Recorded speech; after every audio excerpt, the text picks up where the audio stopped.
Hello YouTube, I'm Music Kev, and this is Legend of Zelda: Link Between Worlds. As you can see, I've got myself a shiny new shield.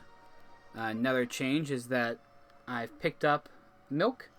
I had to buy a bottle from the guy in town. It's the same guy as in Link to the Past. It's a guy on the mat. I'll check him out later once we get back to Kakariko Village. And the milk I just got from a little bar in there. This will make me a lot less likely to die in this first dungeon. So let's see if we can't finish this dungeon today. And this is the Eastern Palace, as it has always been. In the very beginning, here's a fun little puzzle. Press the button, open a door. And I should have guessed that that was going to be a dead end, because it was in the original one too.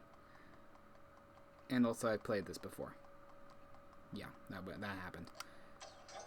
So we'll just light up that, and we'll move on. So yeah, this is a little bit different, because normally in the first dungeon you got the bow and arrow. Now you're coming in with it, so they can change a little bit of the puzzles around.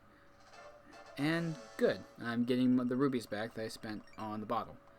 Yes, I spent about 120 rubies to get myself 140 rubies to make sure I don't die here. So if I die, that's going to kind of be a waste of money. Not to mention I'd have to repurchase the lovely bow that Ravia will take back. Left, right. And across there, and the big bowling ball. Some puzzles never change. But fortunately, there's always lots of money, and of course, I fell for that. Clever trap. Didn't exactly see that one coming. So I can't go up because I need a key. That means I have to go this way. You can't see my bottom screen, but the map is already there.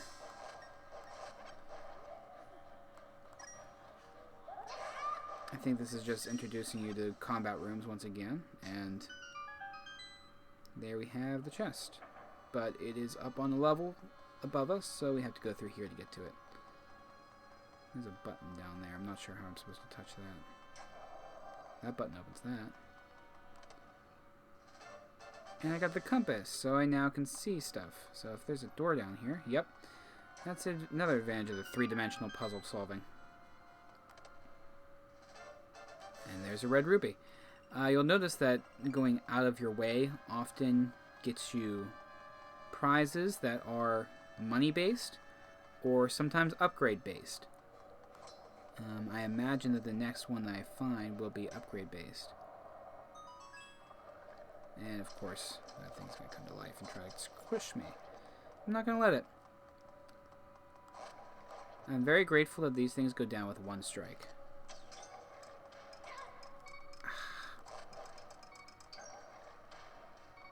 And of course, there would be two of these.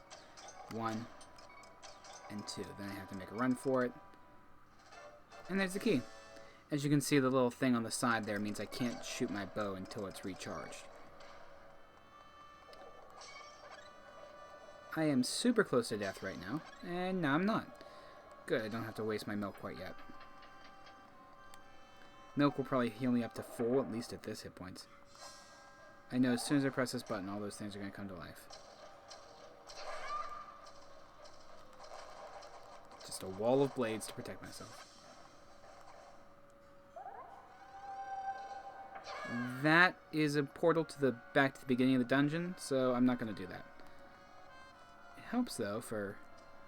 Oh, where did that... That's not fair.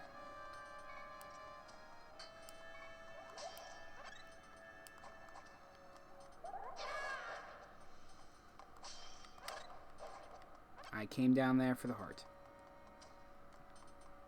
At least now I know where all the arrows are going to be coming from. And there's a button. And that's going to open that door.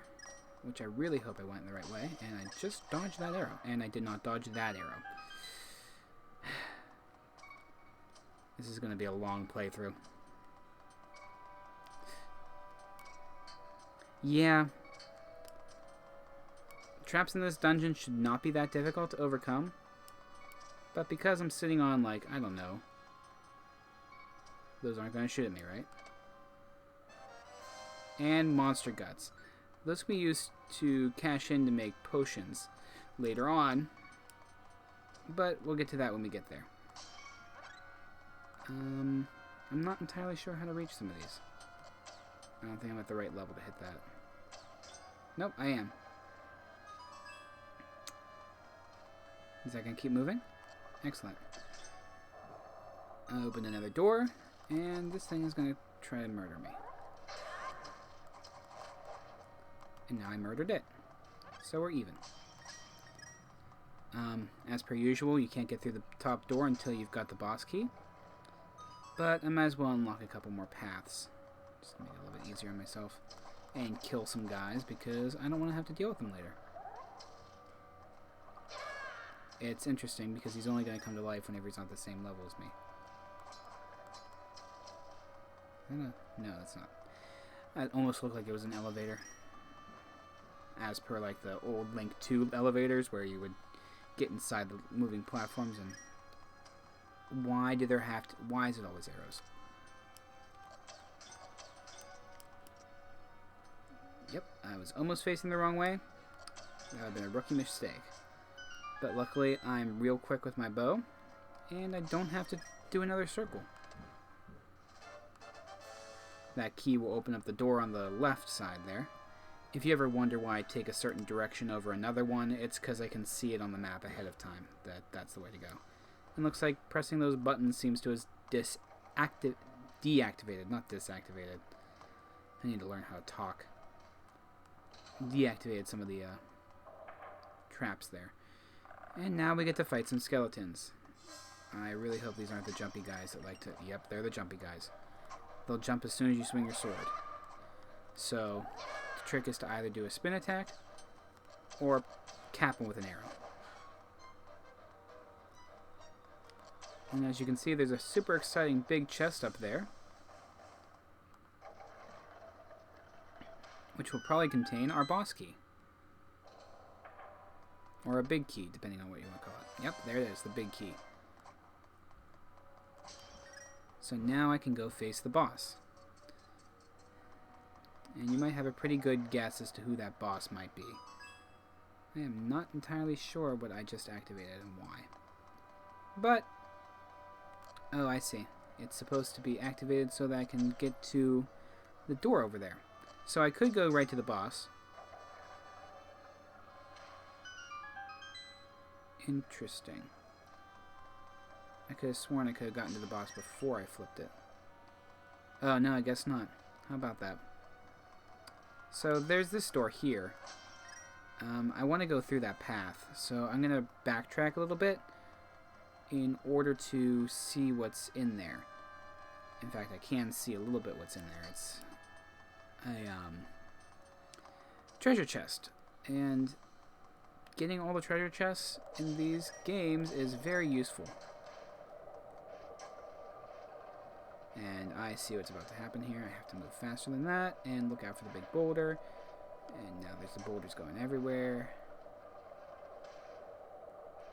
I'm not sure why I did that. Oh, because there's a button there. And there's the treasure chest in this room. And as long as I don't get hit by a boulder, the monster guts were totally worth it. Yeah, totally worth almost dying and eating a boulder. Yep, I just ate a boulder. Luckily, there are 2 hearts right there. So as long as I don't eat another boulder, I'll be going to full health at the boss. And can you please... Yes, thank you. So the first boss, if you remember in the Legend of Zelda Link to the Past, it was the Armos statues. Here, we got someone slightly different. After all your posing, all your preening, just look at you now. Now, my fine fellow, prepare to be made into my latest work of art. You'll have a privileged place in my collection of sages. So, yeah, the sand rod's not the best weapon to use against him. Aha, an excellent painting. What a knack I have for capturing the smallest details, just so. I think that Ravio's going to want that sand rod back. Oh, who? You're that wriggling worm I saw at the sanctuary. What? Have you come to challenge me again? I don't have time to coddle would-be heroes. But since you insist, I will oblige. Now, this battle is pretty easy. I mean, you go and try to fight him, he'll turn into a painting. So instead, you just bop one with the arrow to stun him. I thought that was actually doing damage, so I didn't. So you bop him once with the arrow to stun him, and then you beat the crap out of him with your sword. I don't think he's even going to do any damage to me, because... And he throws his little tantrum. Poor guy.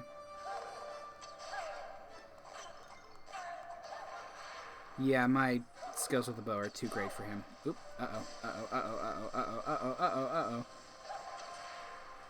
Yeah, so he can make fire appear out of the wall. That's fantastic. It's not like someone actually drew that there. He just did it because reasons. Enough of this. You're going to spoil everything. You forced my hand. I must brush you aside. And now I am being transformed into a painting.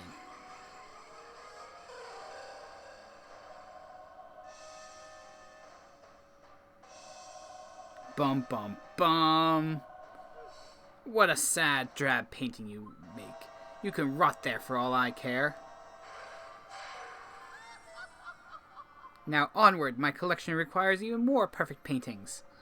Oh, how I long to hang that exquisite Princess Zelda on my wall. Of course, it wouldn't be a Zelda game unless Princess Zelda got herself kidnapped. And now there I am as a painting. Which is very cool looking. But that's usually how most of these characters die. Unless you have Ravio's bracelet. So I think it wants me to press a button.